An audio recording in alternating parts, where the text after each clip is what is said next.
Hello, students. How are you? We are fine. Uh, Thank you for asking.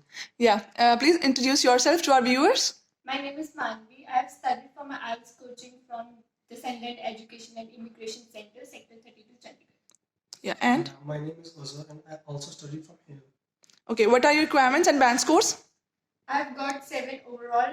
I got 8.5 in listening and 6.5 each in writing and reading, and I got 7 in speaking. Okay, and yours, Azhar?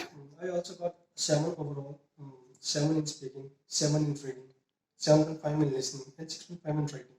Though I expected more, but I got a little less. But it's okay, I'm fine with it.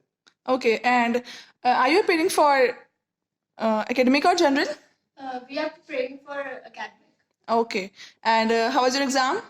Exam was really very good. We were really very confident and very much motivated towards our goal and aim.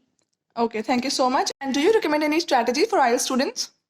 Well, I would like to say that just be confident and very much focused for your paper and always try to complete all your modules on time. And from your side, does he? You need to be really confident. It doesn't really matter if you know everything because no one is perfect. The thing is that you need to be confident and do not really panic at the examination center. You need to keep your calm. Everything will be fine. Okay, thank you so much to both of you, and many, many congratulations to you for your Thank you so scores. much, ma'am. Thank you so much.